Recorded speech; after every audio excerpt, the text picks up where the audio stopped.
tombola, tombola, tombola. Tombola. Le belongo nanga Seigneur Jésus. Na célébrer bokonzi na yo. Wa mokonzi na lola.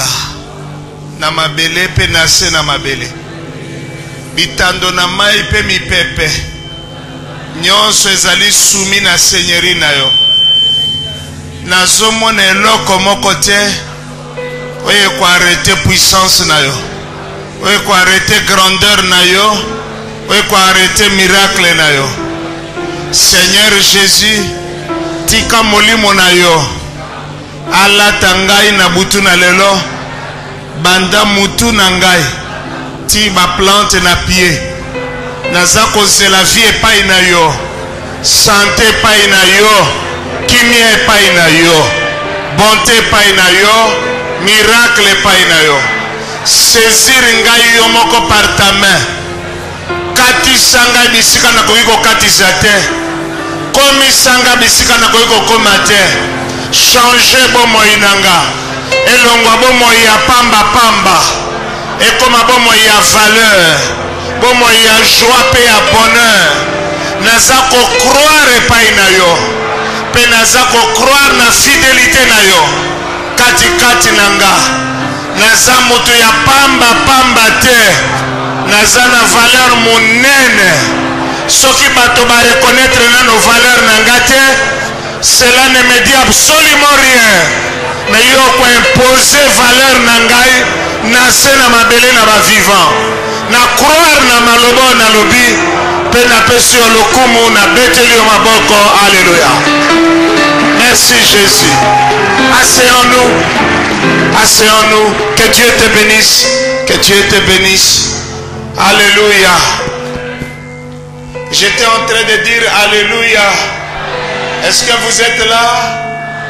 Hey, est-ce que vous êtes là? Je veux sentir quelqu'un qui croit que Dieu est grand.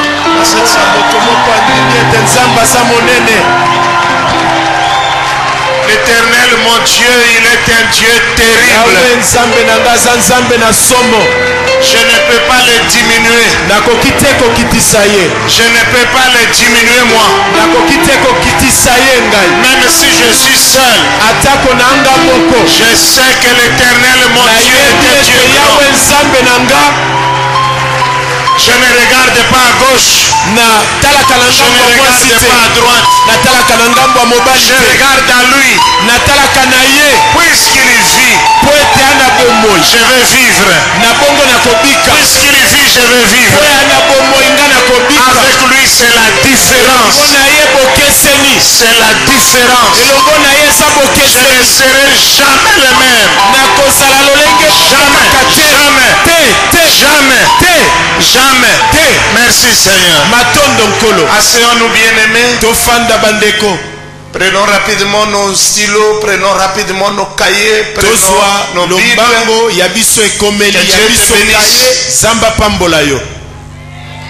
Notre église est une école. C'est une école, c'est une école, c'est une école. Nous ne venons pas pour blaguer, mais nous venons pour une promotion dans notre vie. Nous venons pour une promotion dans notre vie. Ce que tu crois, c'est ce que tu dis. Et moi, je crois qu'il y a la promotion en Jésus-Christ. Je n'aime pas être triste. On dirait que Jésus a échoué. Il n'a jamais échoué. Même la mort n'a pas réussi à le retenir. Je suis un homme bien au nom de Jésus. Je suis un homme fort au nom de Jésus. Je suis un homme riche au nom de Jésus. Je suis un homme prospère au nom de Jésus. C'est ce que je crois. Gloire à Dieu. Aujourd'hui, nous allons parler d'une chose exceptionnelle. Lelo tokolobela likambo moko ya somo ya kamwa. Je ne sais pas, j'attends qu'on arrange un peu là.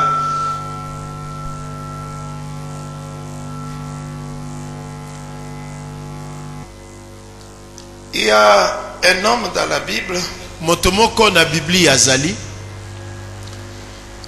qui s'est présenté lui-même devant Dieu. Amila kisaki ye moko liboso na Nzambe. Son nom c'est Gédéon. Kombo na ye Gédéone.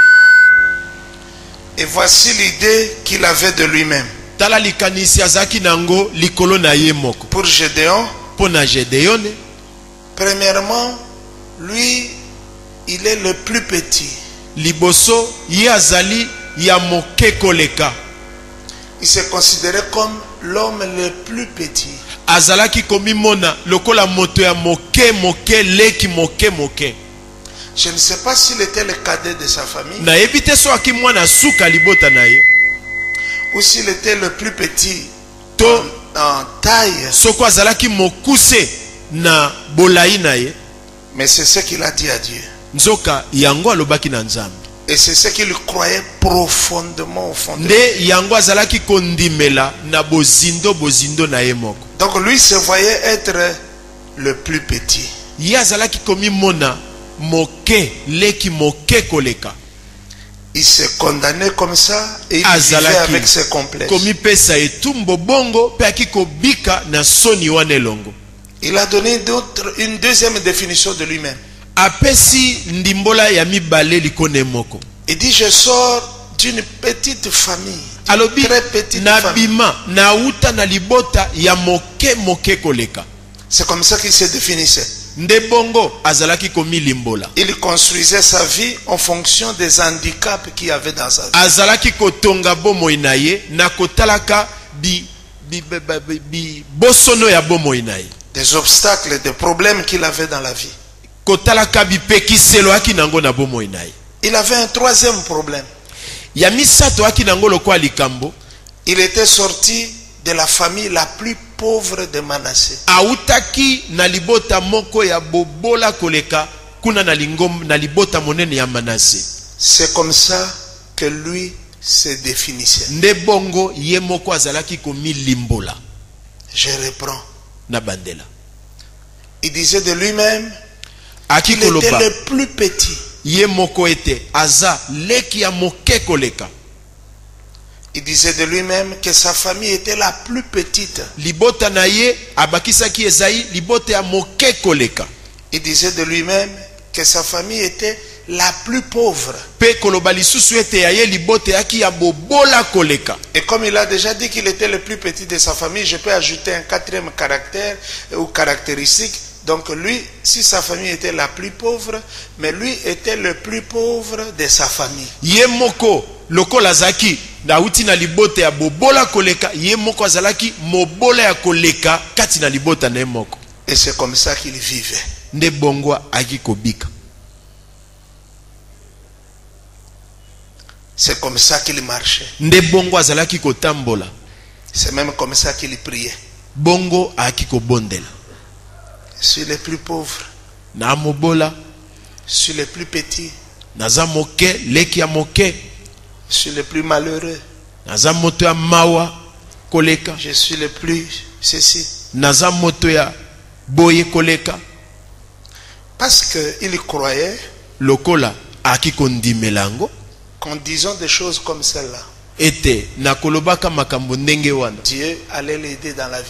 Nzambe alingaki kosunga na bomoi na ye. C'est ça l'erreur de chacun de nous ici. Nde libunga ya moko moko kati na biso awo.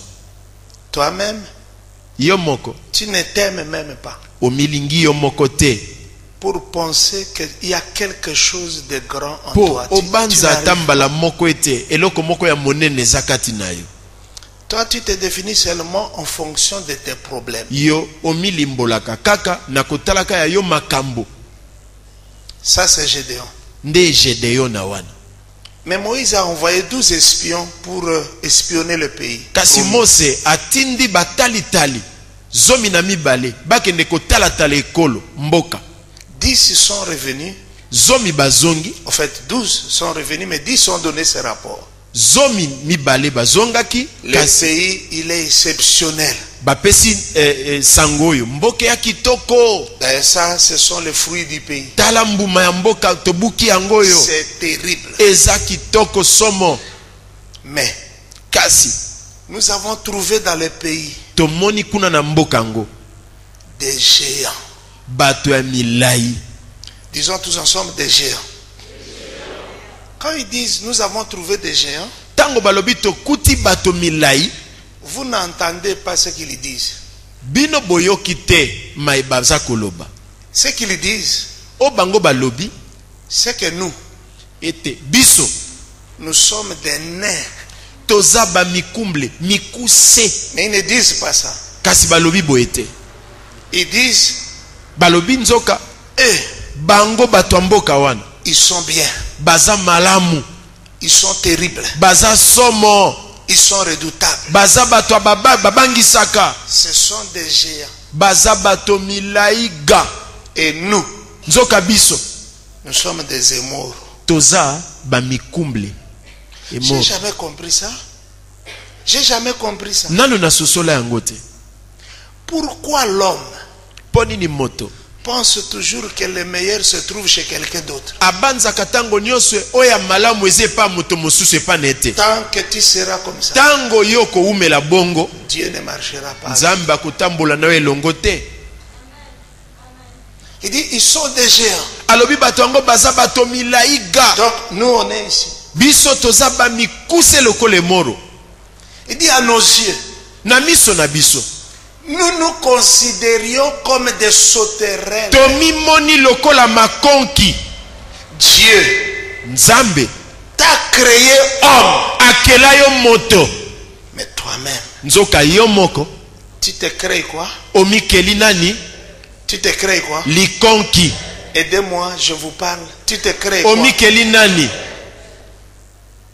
Ils ne s'arrêtent pas là. basuki wana te.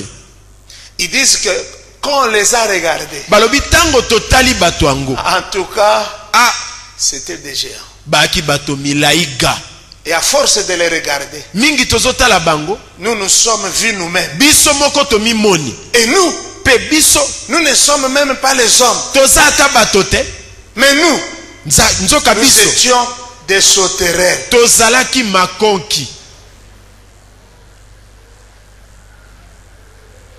Moi, ce qui m'étonne, les sauterelles qui parlent, Ngai ezeka muisanga makonki bakomo loba lokwa bato.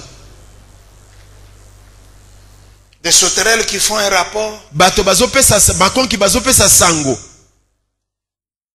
ils disent quelque chose d'autre. Balobi eloko mosusu lisusu. Ça ne s'arrête pas à nous. Esuki na biso te. Mais même, nous avons vu même dans leurs yeux. Tomoni ata na miso na bango moko Dis à bato ton milai voisin wana. comment. Dis à ton voisin comment. Tuna endenge nini? Pose-lui la question comment. Comment. Il y a des gens ici Zana bato awa qui ne pensent jamais aucun bien d'eux-mêmes. bakanisaka ata moke moko te. Jamais. Ata mbala moko te bolamu moko pona bango moko. À leurs yeux là, Na miso na bango wana nous avons vu en les regardant tomonaki tango totala bango qu'ils nous voyaient aussi comme des sauterelles. bazalaki komona biso pe lokwa makonki. Dis à ton voisin mensonge. Dis-le lui s'il te plaît. Mensonge. Aide-moi, parle comme tu parles à la maison. Ne fais pas les saints. Ne fais pas les saints ici. Parle comme tu parles à la maison. Loba makasi.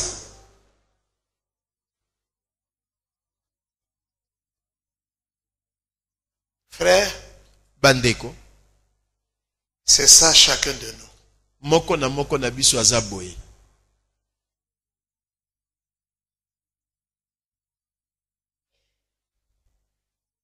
Si je dis ici, qui est pauvre, Soko na lobia tout le monde va se lever. nani amobola bato banso bakotelema. Ça te fait beaucoup de joie. Epesa kwa esengo mingi. Mais aujourd'hui, je suis venu vous apporter la parole de Dieu. Lelo na memeli yo liloba na Nzambe.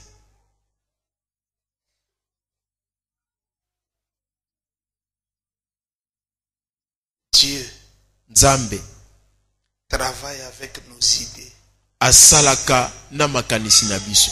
Il travaille avec nos paroles. Asalaka na maloba na biso. Il travaille avec nos pensées. Asalaka na mabanzo Il na biso. travaille avec nos désirs. Asalaka na bolingi na Il biso. travaille avec nos prières.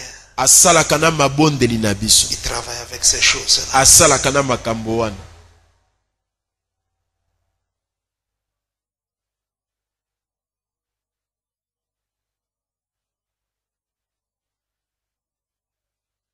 Dieu il s'aime. Nzambe milingaka. Toi aussi tu dois t'aimer. Yope milinga. Je n'ai pas entendu un amen parce que Na j'ai yoki parlé, motote ayano parce que amen. j'ai parlé d'un ennemi que tu appelles Lokola toi. na lobeli monguna moko yo bengaka yo. Yango lobi eloko te. J'ai dit à cette personne que Dieu t'aime. Na lobi na moto yango nzamba lingi yo. J'ai dit que Dieu s'aime. Na lobi nzamba milingaka. Et il t'aime toi. Pe alingi yo. Et tu dois t'aimer toi-même. Yo moko milinga pe. Amen.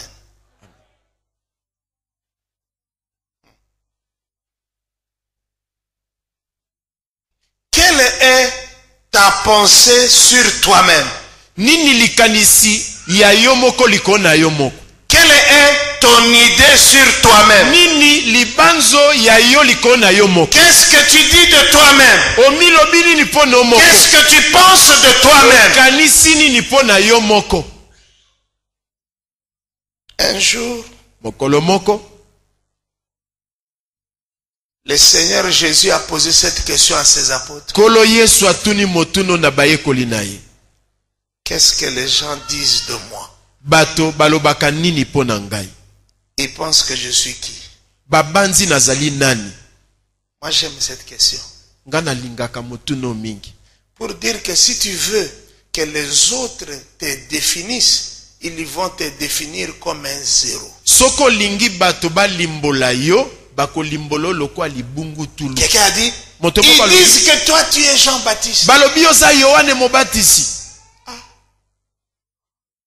Dieu. Nzambe. C'est l'homme qui est comme Dieu, c'est pas Dieu qui est comme un homme. Moto ndaza lokwa nzambe. Nzambe alokwa moto te. Mais on l'a réduit à ce niveau. Kasi bakitisi yekino wana. D'autres disent que tu es Élie. Bato mosu balobi oza Elia. Élie qui fouillait devant Jézabel. Eli azokima mama Jezabel. Ah! Eh, C'est grave ça. somo. Élie qui se cachait, Eli akiko bombama. qui ne savait même pas qu'il y avait 7000 prophètes. Koyeba tatete ba sakoli koto sambo balaki lisusu.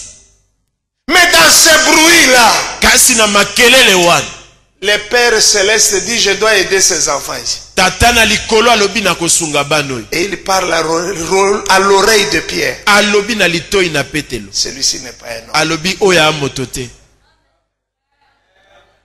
Il dit à Pierre, celui-ci n'est pas un homme. Alobi na petelo oyo a motote. Ne le cherchez pas parmi les hommes. Kolukaete kati na Il bato. n'est pas un homme. Aza motote. Celui-ci Oyo est le Christ, aza Kristo. le Fils Mwana du Dieu na nzambe vivant. na En bomoi. d'autres mots, Elingi koloba c'est mosusu. le Dieu qui marche au Aza milieu de nzambe vous. aza kotambola kati na biso. Il a la forme d'un homme, mais il n'est pas un homme. Aza na lolenge ya moto kasi a moto te. Oh Seigneur. Lorsque le Seigneur entend ça, Tango nkolo ayoki yango. il dit, Pierre, ce n'est pas toi qui parles. Alobi petelo esa yo te olobi. Ce n'est pas la chair. Mosuni Et te ce n'est pas koloba. le sang. Makila te Parle là koloba. maintenant. Ezoloba wana. Mais c'est mon Père Kasi tata na qui ngai. vient de t'ouvrir les Oyo yeux. aye kofungola Pour miso. que tu voies Pomona. que tu n'es pas devant Ete yo quelqu'un de oza la terre. likolo na moto ya mokili te. Mais tu es devant les créateurs. Kasi oza likolo na liboso na Est-ce mokili. que comme vous êtes dans cette salle, vous savez que vous êtes devant les Ndenge créateurs? bozali awa. Boyebi ete Je wa ne le likolo pense pas. Je dis je ne le pense pas. na banzi Comment te. je le sais? Ndenge Quand nini je nayebi. regarde vos Tango attitudes. nazotala ndenge boza. Vous croyez que vous êtes dans une maison? Bobanzi kaka ete bovandi na Il y salon a la moko. lumière. Mwa mwinde Il yali. y a quelqu'un qui tient le micro. Moto moko atemi liboso Moi, ce n'est azoningana. pas comme ça que je vois Nde l'église. bongo tenga na omona ma. L'église, c'est la maison du potier. Oyo eza ndako na mosali Le créateur, mokeli. il peut tout faire Akokosala nyonso dans ta vie. na bomoi na C'est yo. pourquoi quand j'entre dans la Yango maison, ntango nakoti na ndako. j'entends la joie, je sens la joie. Nayoki esengi. Je n'entre pas comme on entre dans la salle d'opération avec beaucoup d'appréhension. On ne sait pas si tu vas si tu vas sortir.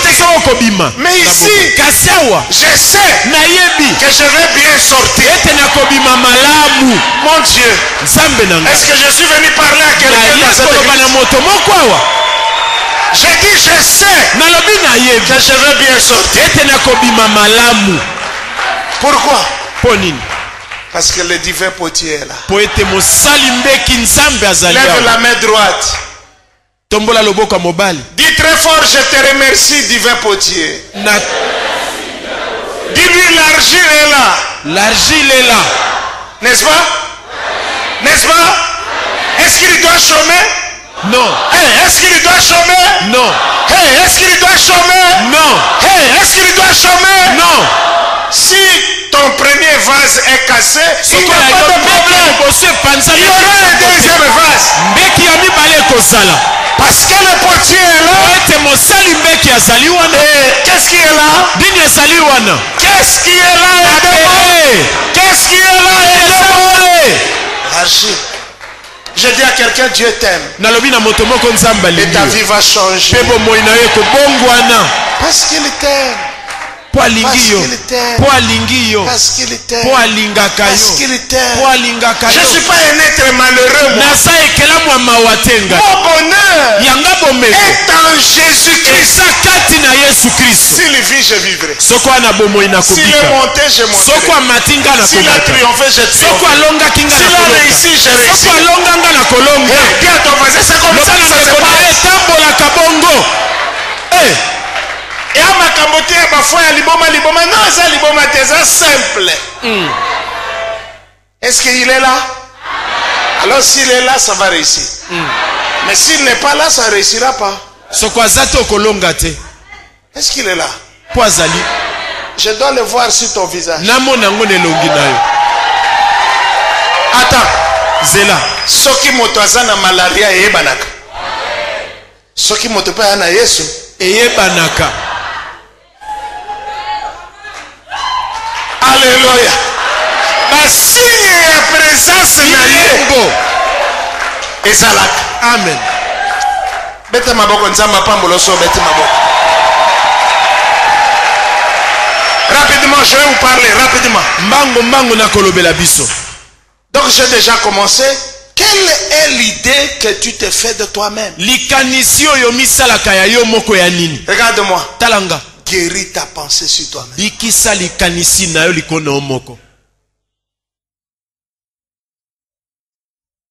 Je suis pauvre. Tu t'appauvris chaque jour. Je suis ce Dieu. Dieu ne peut pas être pauvre. Tu racontes n'importe quoi. Change ta pensée. Regardez-moi. Regardez s'il vous plaît. Un monsieur est sorti la nuit pour visiter les installations. Quand il ouvre sa porte, un enfant avait laissé tomber sa ceinture. Quand il sort,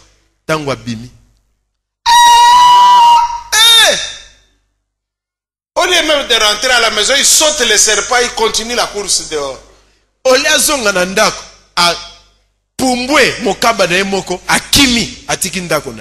Les autres ont entendu le cri, non, on a attaqué. Qu'est-ce qu'il y a? Il est là. Il qui? Le serpent. Nyoka. Où? Où? Les autres qui n'ont pas vu le serpent n'ont pas fui parce qu'eux ils ont vu la ceinture.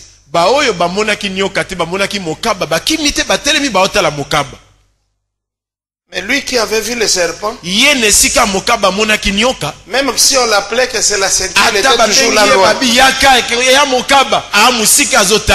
J'ai bien vu. Mais c'est ce que tu as vu, non? Il s'approchait là timidement, toujours en instance de fuite. Qu'est-ce qu'il a fait fuir? La ceinture ou le serpent? Non, réfléchissez. La ceinture ou le serpent? Hein? Quoi? Qu'est-ce qu'il a fait fuir? La ceinture ou le serpent? Qu'est-ce qu'il a fait fuir? La ceinture ou le serpent? Qu'est-ce qu'il a fait fuir? La ceinture ou le serpent? Le serpent l'a fait fuir. Mais de quel serpent s'agit-il? Le serpent qui était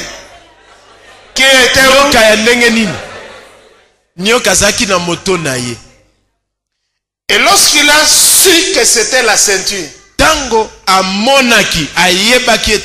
est-ce qu'il a encore fui? La Bible dit vous connaîtrez quoi? Et la vérité fera quoi? Qu'est-ce qu'il y a là dans ta tête? En ce qui te concerne, c'est la ceinture ou le serpent? Qu'est-ce qu'il y a là?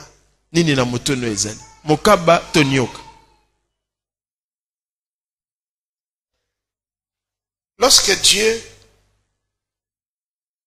créait est différent de former. Lorsque Dieu pensait à l'homme, lorsque Dieu pensait à la femme, je vais vous montrer les 5 pensées qu'il a eues sur l'homme ou la femme qu'il voulait la créer.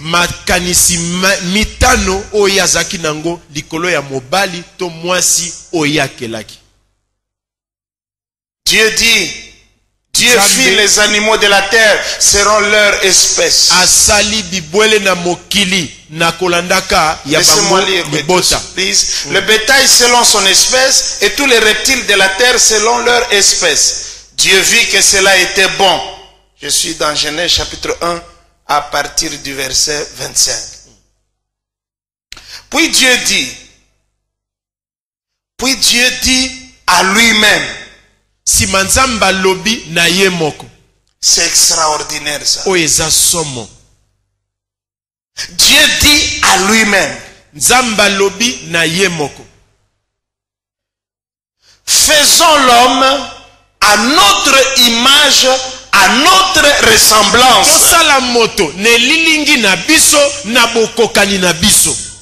Qu'il domine. Verset 27. Dieu créa l'homme à son image, il le créa à l'image de Dieu, il le créa l'homme et la femme. Dieu les bénit. Et Dieu leur dit, soyez féconds, multipliez, remplissez la terre, l'assujettissez, dominez. Verset 31. Dieu vit tout ce qu'il avait fait et voici, cela était très bon. Amen. Quelqu'un dit amen très fort. Amen. Première chose que je vais vous dire. Dans la tête de Dieu. Toi, tu ne ressembles pas à ton père. Je sais que vous ne m'avez pas encore entendu. Il n'y a que la parole que tu reçois par la foi qui devient une semence de miracle pour toi. Je dis selon la parole de Dieu. Ce qui est arrivé à ton père ne t'arrivera pas. Tu as dit amen, mais est-ce que tu crois ça? Tu ne ressembles pas à ta mère. C'est ce que tout le monde te dit. Il est comme son père. Il est comme sa mère. Non. Dieu ne t'a pas créé à l'image de ton père ou à l'image de ta mère. Mais Dieu t'a créé à son image à lui. Dis 3 fois, je suis l'image de Dieu. Je suis l'image Je de peux Dieu. vous entendre le dire Je suis sérieusement. l'image de Dieu. Regardez-moi, sois Je suis sérieux dans ce l'image que tu de dis. Dieu.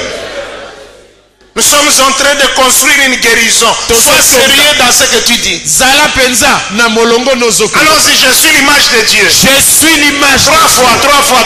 Je suis l'image de Dieu. Je suis l'image de Dieu. C'est vrai? Amen. À partir d'aujourd'hui, Kobanda leloi. tu ne vas plus vivre la vie de tes parents. Okobika lisute bo. Parce que tu as dit devant Dieu que tu es l'image de Dieu. Toza elilingi na Que nzambe. tu es l'image de Dieu. Oza elilingi na Que tu es nzambe. l'image de Dieu. Oza elilingi Que na tu es nzambe. l'image de Dieu. Oza elilingi na nzambe.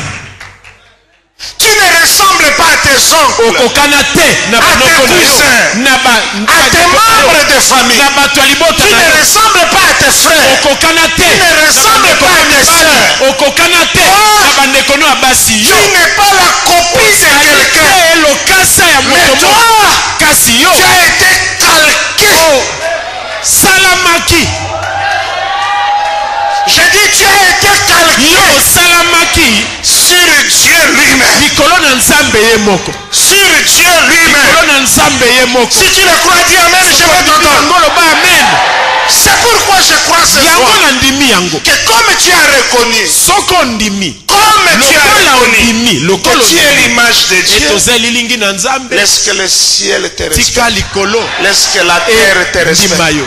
Laisse que les arbres te respectent. Que les circonstances te respectent. Pourquoi? Parce qu'à partir de ce soir, je me réconcilie avec ma vie. Et ma vie, c'est laquelle? Je ne ressemble pas à mon père. Si c'est la vérité, je vais voir. Je ne ressemble pas à ma mère. Je ne ressemble pas à mes frères. Je ne ressemble pas à mes tantes. Je ne ressemble pas à mes cousins. Mais moi là, je suis petit Dieu. Je dis Amen à cette parole. Amen. Vous êtes des dieux. Mais vous ne devez pas mourir ni vous comporter comme des simples hommes. Dis à ton voisin, tu as déjà vu Dieu. Pose-lui la question. Non, il ne faut pas t'asseoir. Il ne faut pas t'asseoir. Il faut pas t'asseoir. Pose la question à ton voisin, tu as déjà vu Dieu. Dis-lui, je te présente la photo de Dieu. Dis-lui, le jour où tu verras Dieu,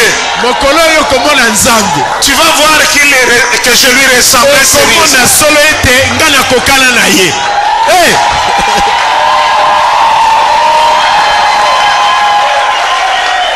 Amen. Y a-t-il dans cette salle une personne qui croit qu'il ressemble à Dieu? C'est pourquoi la maladie t'a quitté. Yes. Yes. Yes. Yes. Y a-t-il dans cette salle quelqu'un qui ressemble à Dieu? C'est pourquoi les esprits de mari de nuit et de femmes de nuit. Alléluia. Y a-t-il dans cette salle quelqu'un qui ressemble à Dieu? Alors ta vie a changé ce soir dans le nom de Jésus. Y a-t-il quelqu'un dans cette salle qui ressemble à Dieu? Alors ta situation n'est plus la même au nom du Seigneur Jésus-Christ. Si c'est toi, dis Amen, je vais entendre. Amen. Alléluia. Asseyez-vous, je vais vous dire quelque chose. Fanda na kolobano eloko moko.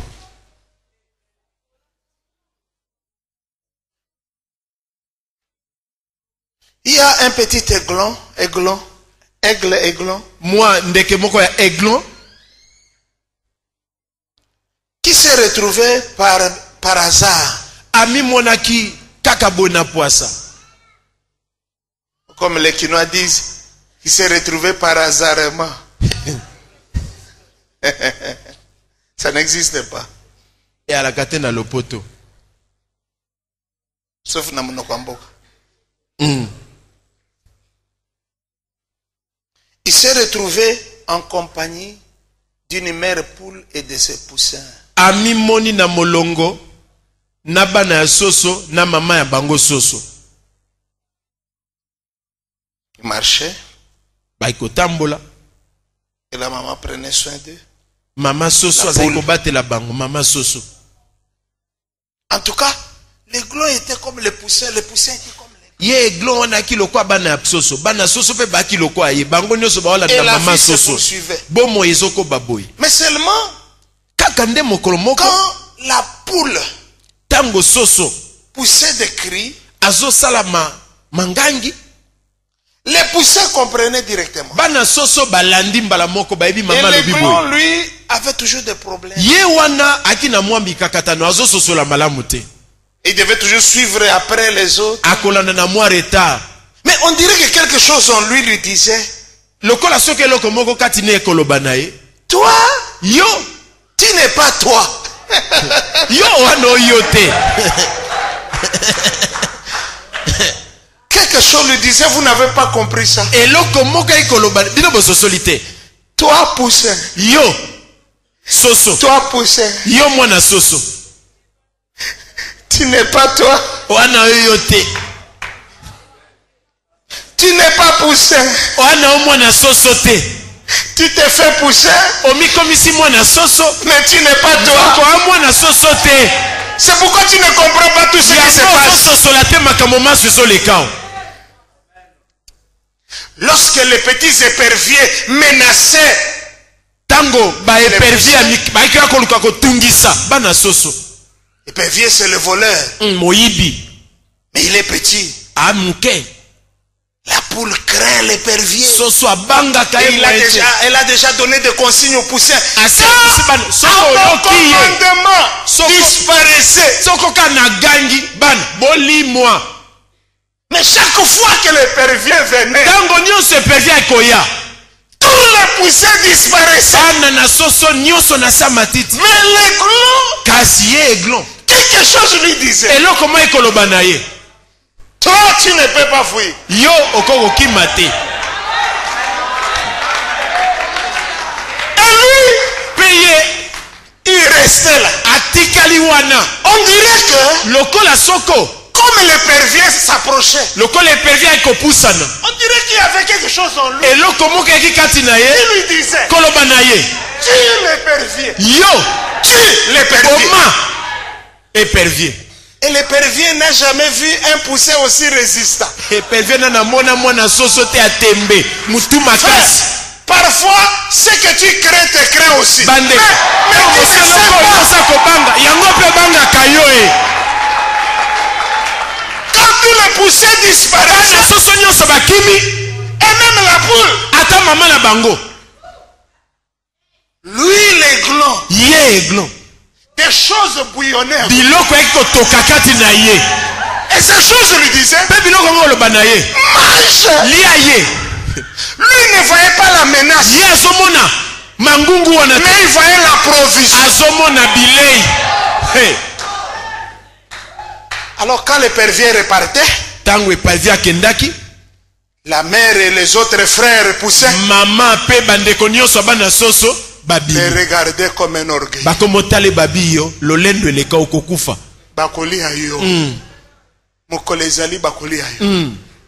Bien aimé, si tu attends que quelqu'un te définisse, tu détruiras ta vie. Comme vous me voyez là, je n'accepte aucune définition. Je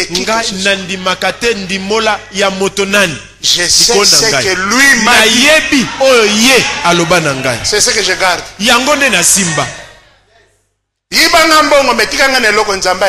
Amen. Mais, chose grave, les glands commençaient à devenir plus grands, plus gros. Même plus que la poule. Et là d'ailleurs, la communication entre les deux était coupée. Parce que la poule commençait à penser que les glands étaient le coq.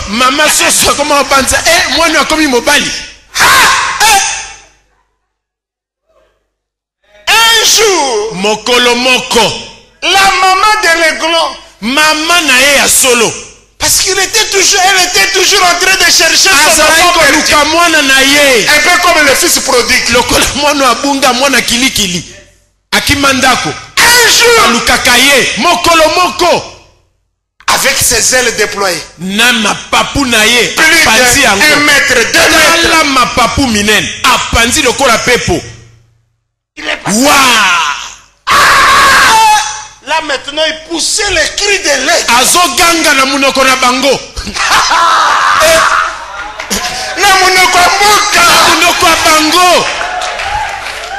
Il parlait en langue. J'ai dit il parlait en langue.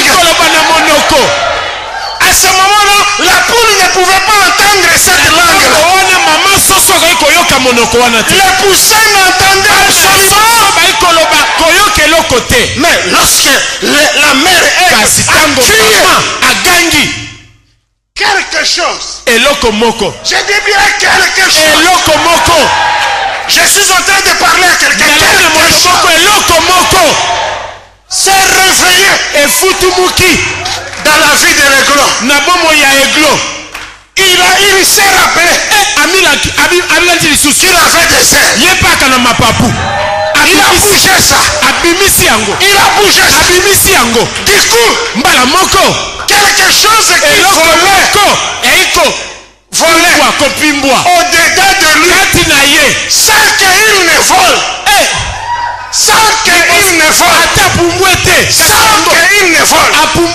Mais la chose volait au-dedans de lui. Comme il se considérait poussé. Mais la chose qui volait au-dedans ne pouvait pas voler. Mais ce jour-là, au commandement de la maman,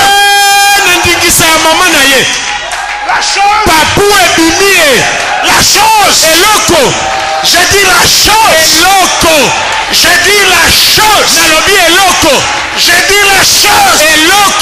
qui était en lui,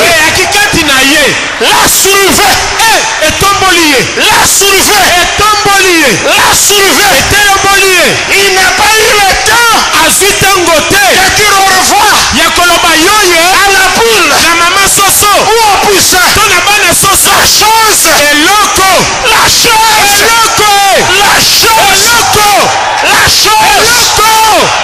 La chose. Tala. Yo bangaka diable po oyambina ne loko wana te. Soki loko wana ye balobi noko na bina sakando andoki po na ye moko.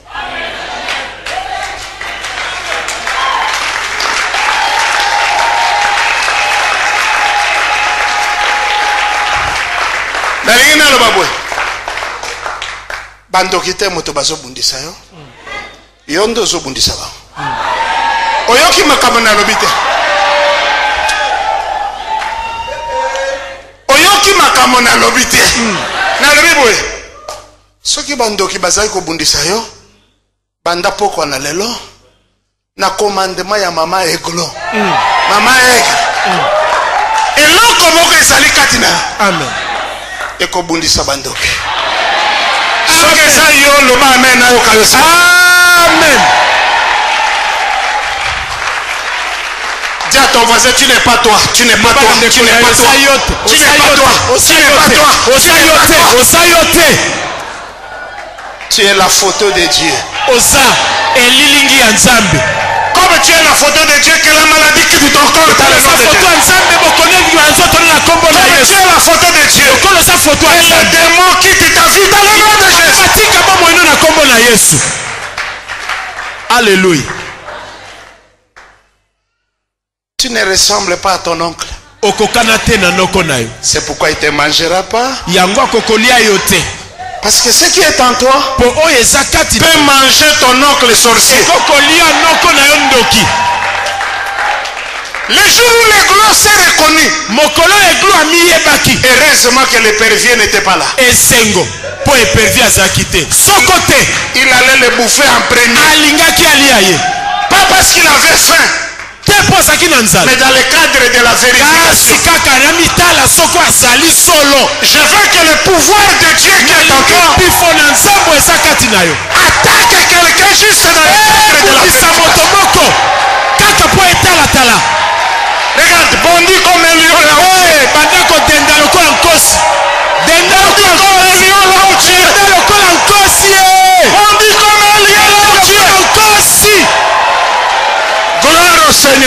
Kembo Nankolo.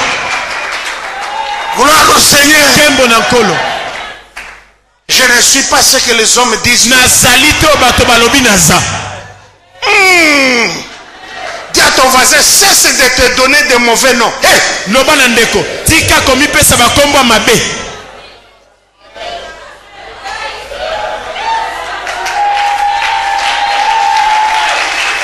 Yoka, yoka. Oh, Mikolo yo. Nane lokote. De nous solo baba makamawa. La Bible dit à celui qui a. Na yeo ya zali nango bako Et pesa. à celui qui n'a pas. Na yeo ya zanango te bako boto la ta moke wa zanango. Mbalaboni yo loba biloko. C'est-à-dire olongo la biloko no combien de fois. Banda lelo zane loko. Amen. Tala, ezana biloko visible. Pesa biloko. Bible alobi biloko visible te moto créaka biloko invisible, mais biloko invisible moto créaka biloko visible. Yes.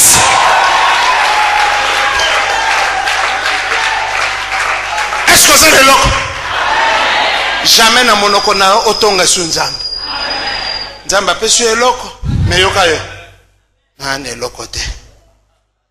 Wane loko, yaka to vérifier komona kozana eloko. Hey, talanga na ebisoli kam. Ndenge nini na eba ke na zana eloko. Polo lenge satai nakanga. Ekoza la pamba te.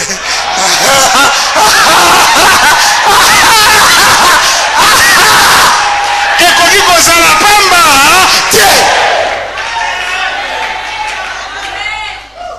Niveau azai ko ina job. Tiko kene na lola ya senga audience kala. Banda utakuna. Malobi yambalo ifona ke de tie pana papa. A reconnaître gaza papa. Oh, tu as na auto baluka. Oh, moni shop. Ah! Kotanga nga kombo nati. Asali oni telefona bomae. Ah boma sane. Yo nzambe opamboli ete. O multiplier yo ka sata zo pesa témoignage. Vous moni ni kama sata zo pesa nini? Témoignage. Na sakoli boy. Banguna na yo bakopesa. Amen. Bakolo baketo bundisa bato me oyo.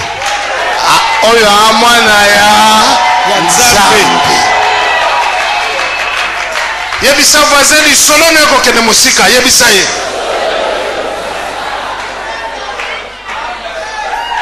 Alléluia. Baba waka ki Daniel na libulu ya kosi nde bakoma mokanda siri Daniel. Balobi motako finga Daniel. Tako finga Nzambe Daniel. Ba okende kosola na lioto eba pe ya Nzambe. Loba na voisin masolo na lio ebadi. Yebisa bien masolo na lio ebadi. Masolo na lio ebadi. Soki Nzambe na Israël aza Nzambe na yo.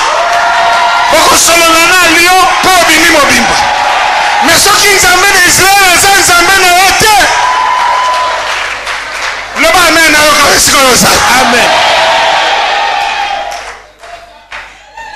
Masolo na kati ya moto ebandi. Mboka ezopela moto. Mais yo ozozika te. Natanga ka Bible nesiko ça me choque. Balobi ata poil moko te. Donc Nzamba sala ki après feu ata solo a moto vérification. Donc ata solo a moto. Bible balobi ata solo ya moto. Ekangi ba moto. Nelambate. Moi je comprends ce qui se passe là. Na moni na moto wana Nzamba tiaki ba go parfait. Amen. Pour moi solo tala. Yangwana soko zali alelo Nzamba sunga yo osomba après Matteo osomba parfait ya kitoko. Amen. Changer lokola parfait ya molimo c'est changer solo. Même ya libanda pesa nini changer solo. Na la Bible solo ya malaria kozala na yo te.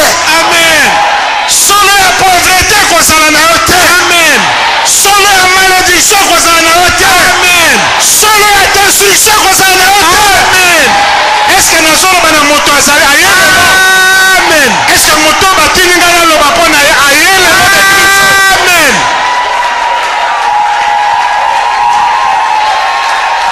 Chabo. Pauvreté wana ezwanga te. Malédiction wana ezwanga te. Démon wana ezwanga te. sorcier wana ezwanga te. beta maboko epai na Nzambe yo. Alléluia. Alléluia. Fanda na yebiso makambo. Nana makambo koyebisa yo. Oya wa pamba te. Nana yebisa ko ya na église lelo. Ifalo ya te. Lokolo ya obebina. Wana ya wili wana. Obebina bino, obebina bino. Alléluia. Amen. Nana alléluia. Amen. Dieu dit, Nzamba lobi, l'homme que je vais créer motonga na kokela doit dominer. asengeli ya gonza. Mais maintenant, écoutez-moi, regardez-moi. Siko yoka ngai, tala pe ngai. Le diable a convaincu le monde entier Satan andimisi mokili mobimba que c'est lui qui domine. yende aza kogonza. Dis à ton voisin, c'est faux. Je ne vous entends pas. Je ne vous entends pas. Nayoki yo te. Je ne vous entends pas. Je ne vous entends pas. C'est faux. Dis à ton voisin, qui domine? Qui domine? Qui Nani azo domine? gonza? Qui domine? Qui domine? Nani azo gonza? Je vais lire une partie parce que cette partie-là, elle m'a tué aujourd'hui, cette partie-là. Nakotanga eteni wana po ebominga lelo. D'ailleurs, avant que je ne lise, il faut l'offrande de révélation. Cette partie-là, Eteni wana ça m'a tué. ya solo. Quand Ya solo. c'est fini. Quand c'est fini. C'est le verset 26. Molongo Oui, ya Dieu tukiba na dit, motoba.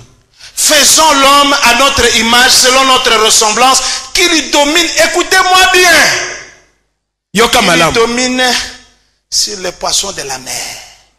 Agoza. Toza na Bambisi ya attaque, mai. na attaque ya molimo ya sirène. Mais ya mi considérer ka lokola mbisi toko dominer ye. Amen. Ozoka makambo na zolo babandawa. Yesu. Na sauté ba verset musuwa. Balobi qui lui domine tanga longo na ngai, qui lui domine sur tous les reptiles qui rampent sur la terre. Yep, tanga verset 1. Qui lui domine toke sur tout ba reptile ba sebele. Mais moko na reptile Moko ne bwele. c'est le serpent ancien. Nyoka kala kala.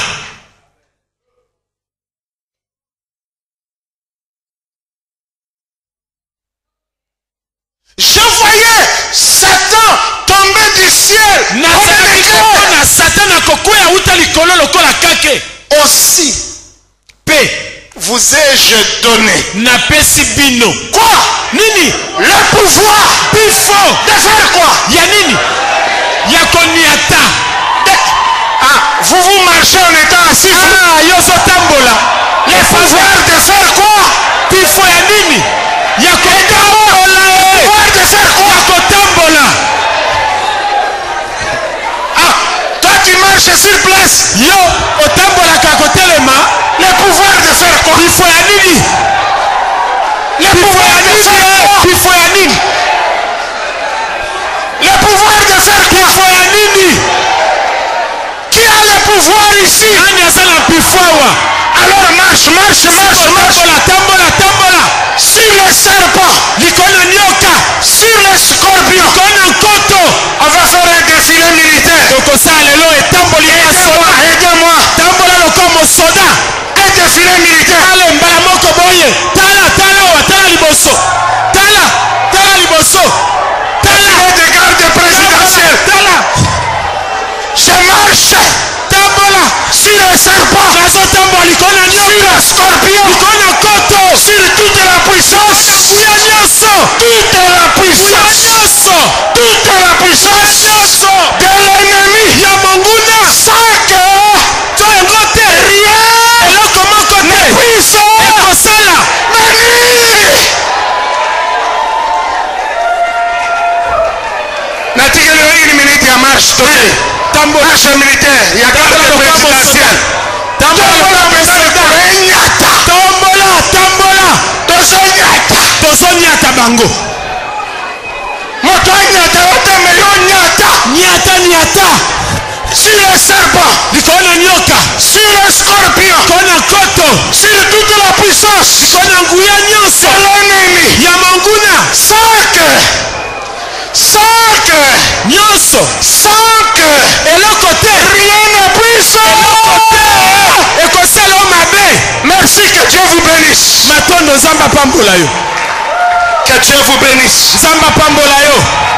Tala na ndako na yoko tika kosambela lokola mwa moto moko fo soko komi na moma na telema bina bandi kotambola likolo awa boye likolo na scorpion awa likolo ya serpent ye bagarde présidentielle konyata scorpion konyata serpent konyata toute la puissance de l'ennemi. Amen. Sans que rien ne puisse me nuire.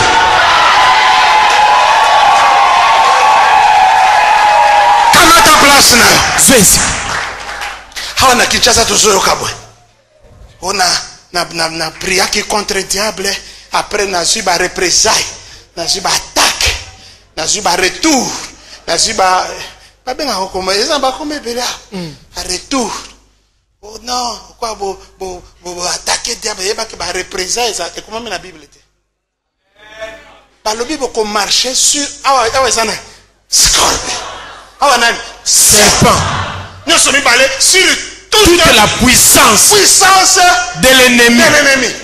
Sans que rien ne puisse me nuire. makambo na solo beza solo te ya lokuta. Za solo. Alors ce que za solo.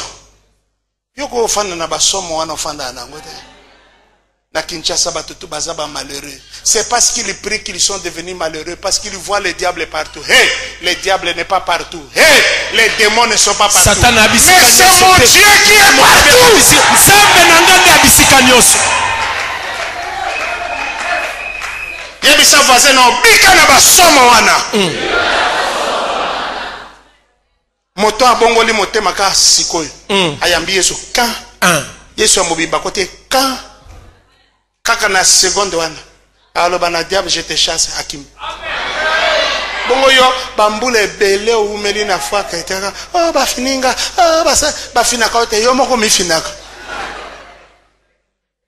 Celui qui se garde pur. Oya mi bateli peto. Le malin. Moto mabe. Ne le touche A kosimbete.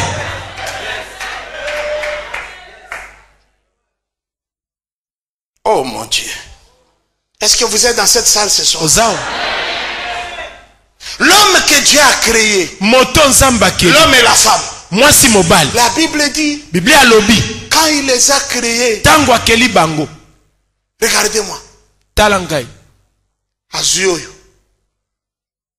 Voyez Ka. Les colonnes à mobile et les colonnes à moi. Et Dieu dit ceci. Je viens de vous bénir. Ah, yo, aux de ma bénédiction de bon. La bénédiction est trop sensible. Dis à ton voisin. Trop sensible la bénédiction. Le verset qui m'a révolutionné sur la bénédiction dit ceci. Cette personne n'aimait pas la bénédiction, qu'elle s'éloigne de lui. Moto ya lingaki lipamboli te lipamboli ekimaye. Mais celle-ci aime la bénédiction. Oyoyo alingi lipamboli ekangama na ye. La Bible dit l'Éternel ordonnera à quoi? De faire quoi? Zamba kondingisa lipamboli ekangama nanga. D'être avec toi. Je ne suis pas seul. Je suis avec une amie. Naza na moninga moko. Lipamboli. Moto a bénédiction. Les lois azoli abikedi. Mais le bien collé na messe etonda.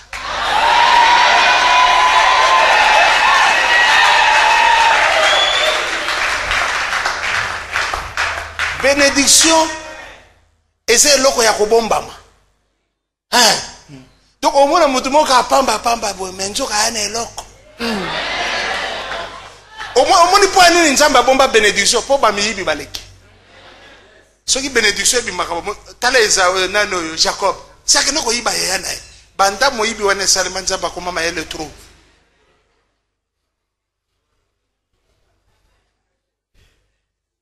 On a koyiba bénédiction à pasteur. Pour bapesi bénédiction ordre. Balbebi moto. Comment n'est pasteur? Moulaï nae bénédiction à pesi.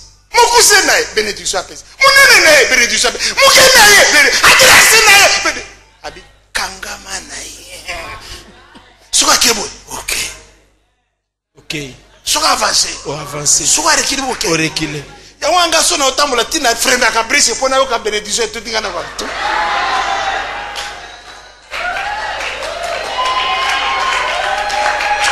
Yoka.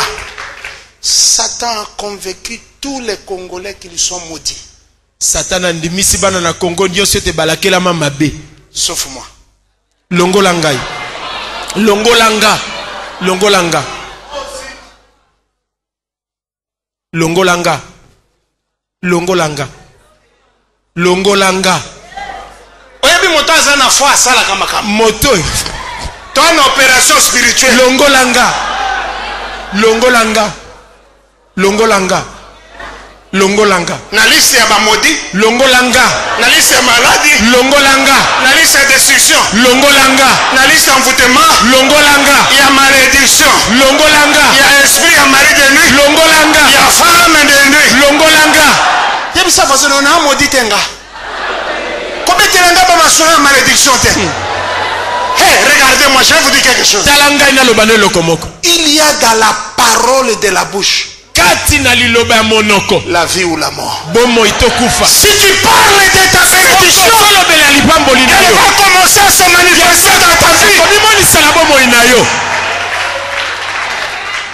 J'ai cru. Nandimi. C'est pourquoi Yango wana. j'ai parlé. Yalobi. Il n'y a pas de foi muette. Kondima ya babesate. Si quelqu'un a la foi, Soko motona kondima. il dira à cette montagne, Akoloba na ngomboy. toi montagne, Yongomba. ôte-toi de là Longwawa. et Pekenda. va te jeter dans la mer. Kwaka. Kuna.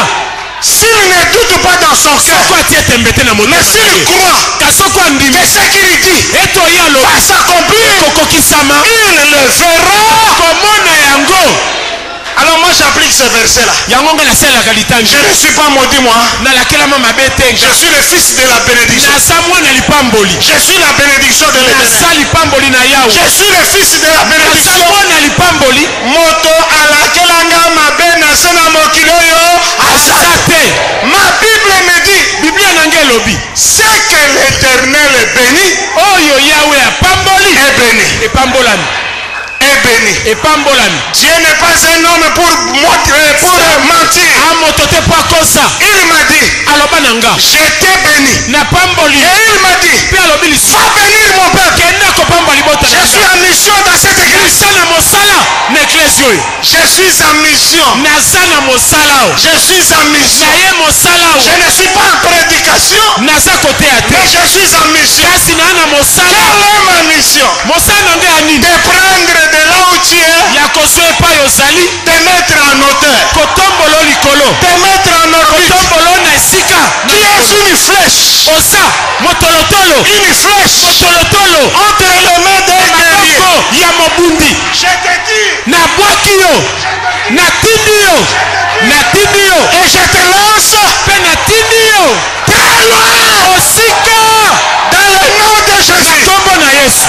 Deviens ce que tu ne pouvais jamais devenir. Kombo oyo koki kokoma te.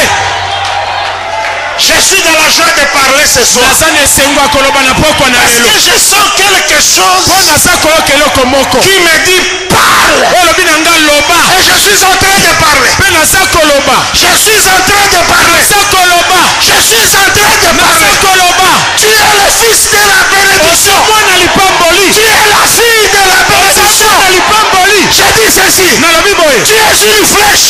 Oza motolotolo. Personne ne peut te résister. Ota kotelemela yo. Je vais mettre la vitesse à toi. Nakotia mbango kati na yo.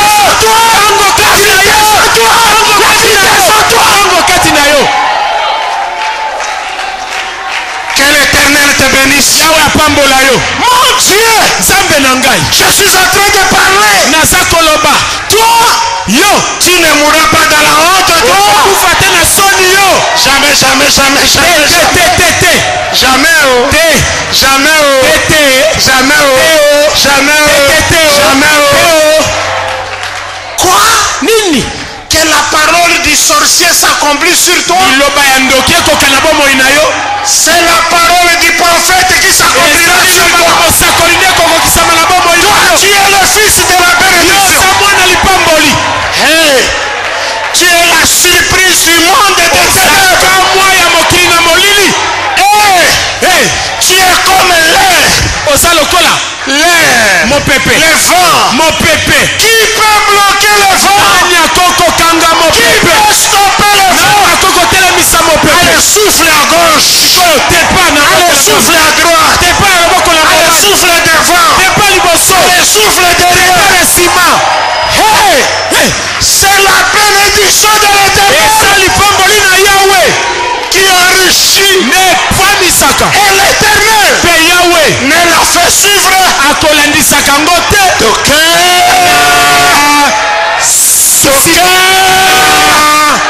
S'il vous plaît, écoutez-moi bien maintenant. Yokanga malamu sikoyo. Tu es né et tu es venu ici Obotami pe oyene pour sikoyo. que ta vie change. Po bomoi no ebongwana. Et ta vie changera. Pe bomoi no Et ekobongwana. ta vie changera. Bomoi no Et ekobongwana. ta vie changera. Bomoi no Et ekobongwana. ta vie changera. Bomoi no Et ta ekobongwana. vie changera. Bomoi no Et ta ekobongwana. vie changera. Bomoi no Au ekobongwana. nom de Kombo na Yesu.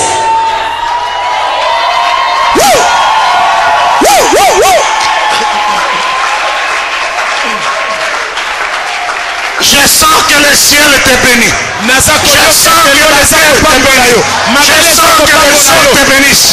Je sens que les anges te bénissent. Je sens que les hommes te bénissent. Que les femmes te bénissent. Que les circonstances te bénissent. Que les saisons te bénissent. Que les jours te bénissent. Que les mois te bénissent. Que les années te bénissent. bambula eza kopambola yo. Le Saint-Esprit me parle. Molimo mosantu alobelinga. Il me dit, Alobi. prophétise une bénédiction pour les sages des hommes. Sakola lipamboli mpo na mbula na mibali. Les sages des hommes et des femmes. Mbula na mibali mpe basi. Tu as un âge dans cette salle. Wana mbula moko na esika oyo. Lorsque tu regardes ta vie, Ntango otali bomoi na yo. tu vois que tu n'es pas en train de réussir. Oza komona ete okolonga te. Parce que tu regardes à ton âge. Oza kotala mbula na yo. Le Saint-Esprit a mis une parole dans ma bouche atie liloba moko na monoko na nga. pour guérir quelque chose par rapport à ton âge. Eloko moko na kotalaka mbula na yo. Je dis que tu as l'âge de la bénédiction. Oza na mbula lipamboli. Amen. Amen. Tu as l'âge de la bénédiction. Oza na mbula lipamboli. Écris cette parole dans ton agenda. Liloba wana na mokanda na Écris-le yo. dans ta Bible. Koma yango na Biblia na yo. Écris-le. Tu as l'âge de Oza la na mbula bénédiction. lipamboli. Maintenant, Sikoyo tu réussiras. okolonga. Alléluia. Tu es le fils de la bénédiction. Oza mwana na lipamboli. À ta gauche, il y a la bénédiction. Na ngambo na mwasi no eza na À lipamboli. droite, il y a la Na ngambo na mobali lipamboli. devant toi, il y a la Liboso no lipamboli. derrière toi. Sima no lipamboli. Quand tu sors, il y a la bénédiction. Tango bimi lipamboli ezali. Quand tu rentres, Tango zongi. même les mains vides, Ata maboko pamba. mais tu n'es pas vidé. Zoka yo pamba. Tu rentres les mains vides, Zongi maboko pamba. mais tu n'es pas vidé. Kasi oza pamba te. Parce que Dieu a ordonné Po yo Zambe andingisi à la bénédiction na lipamboli azala na yo.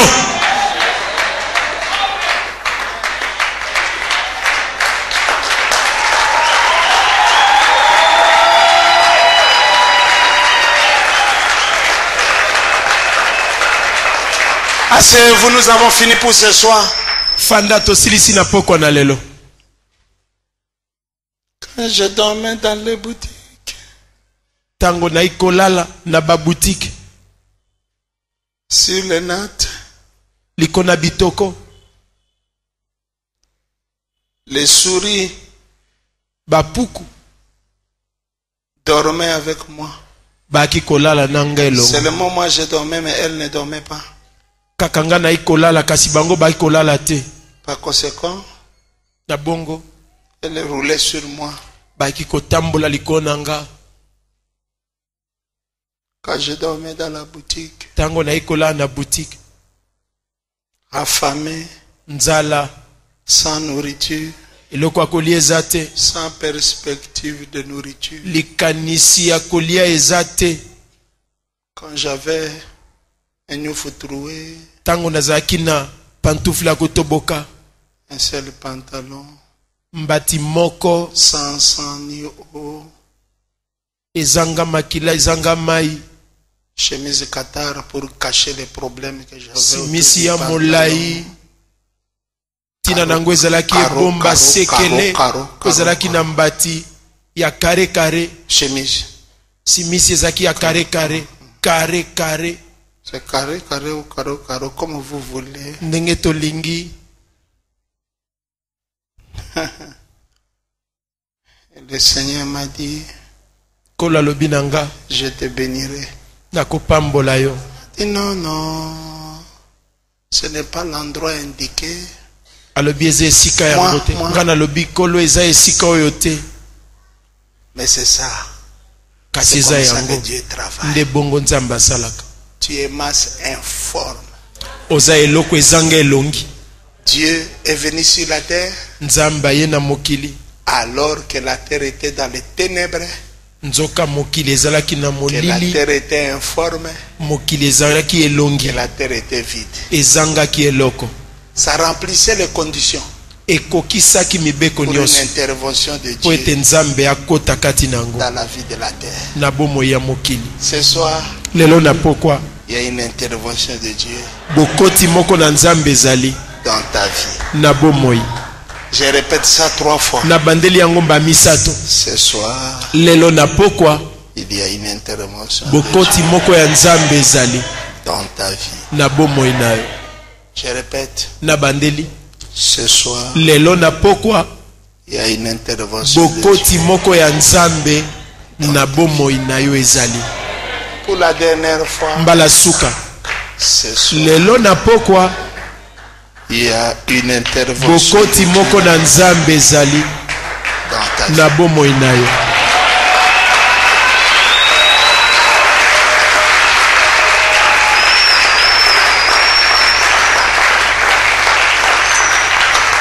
Faites comme moi. Si tu as l'argent, viens donner les offrandes d'intervention ce soir. Sokoza na mbongo yaka kopesa likabo na bokoti na nzambe na pokwa na lelo. J'ai donné ce que j'avais. Nga na pesi yo nazaki Toi aussi nango. donne ce que tu as. Yo pe pesa oyo oza nango. Faisons vite, je n'ai qu'une minute. Sala mbango na aka na miniti moko. Je n'ai qu'une minute. Na aka na miniti moko. Je n'ai qu'une minute. Na aka na miniti moko. Je n'ai qu'une minute. Na aka na miniti moko. Je n'ai qu'une minute. Na aka na miniti moko. Je n'ai qu'une minute. Na aka na miniti moko. Je n'ai qu'une minute. Na aka na miniti Je vais moko. vous dire un secret. Na koloba no sekele moko. Quand tu quittes ta chaise ou ton siège Soko longwe esiko fandi. pour venir ici, Poya awa. viens avec quelque chose dans ton cœur. Yaka na eloko moko na motema na yo. Vous savez, le semeur ou le Oyebi laboureur, moloni. Tope mosali bilanga. quand il fait le champ, Tango akosalelanga. il a une idée fixe Azana likanisi moko ekoka. qu'avec ce champ, Ete na elanga je oyo. vais avoir beaucoup de manioc, Nakozwa manioko mingi. beaucoup de maïs, Nakozwa masango mingi. beaucoup de soya. Nakozwa soya mingi. C'est cette idée-là Nde likanisi wana. qui l'oblige à affronter le soleil. Ekotindika ya bundisa moi. Il va souffrir Akonyokwama. avec cette idée-là dans le cœur. Na likanisi wana na motema nae. Certains disent, moi je donne à Dieu, mais je n'attends rien. Bêtise, il faut Bato jamais mosu dire ça. balobaka na pesi na nzambe na ozela te apesa nge eloko. C'est une bêtise, il faut jamais Ya dire ça. bozoba kolobaka bongo te. La Bible dit, c'est qu'un homme Biblia lobi oyo moto aura, akolona aidez-moi, akobuka il yango pe le moissonnera aussi. C'est-à-dire il y a 2 temps. Quels sont ces 2 temps?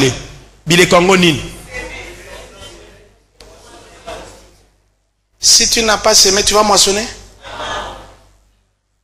Et si tu as semé, Dieu va t'escroquer pour que tu ne moissonnes pas. Jamais. Merci, que Dieu te bénisse. Maman. Jamais. Vous avez mis aujourd'hui une offrande de quoi? D'intervention. D'intervention. Dans la vie de qui? De moi. Qu'il en soit ainsi. Au nom de Jésus. Nous avons fini pour ce soir.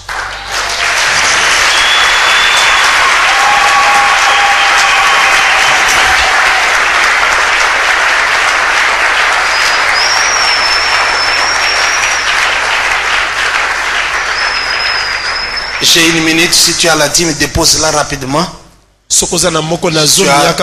L'offrande, quelque chose que tu veux donner à Dieu, fais ça rapidement. Nous sommes à 5 minutes de retard. Dis-moi d'après ma montre, ici. C'est bon? Combien là-bas? 2 minutes. 2 minutes. Il est 19h02. Qui a une autre montre encore là? Combien? Oui, maman. Juste chez vous. Alors, vous allez rester encore quand nous allons finir. Mais je veux aussi qu'il y ait une montre où c'est indiqué 18h20. Comme ça, tu restes 40 minutes dans la salle. Vous avez aimé la réunion d'aujourd'hui? Amen. Le Saint-Esprit a aimé la réunion d'aujourd'hui. Alors moi j'aime cette réunion. Moi j'aime cette réunion. Beta malam. Maman Congol, tu voulais fuir. Tu as été édifié. Ah, voilà, il ne faut pas fuir.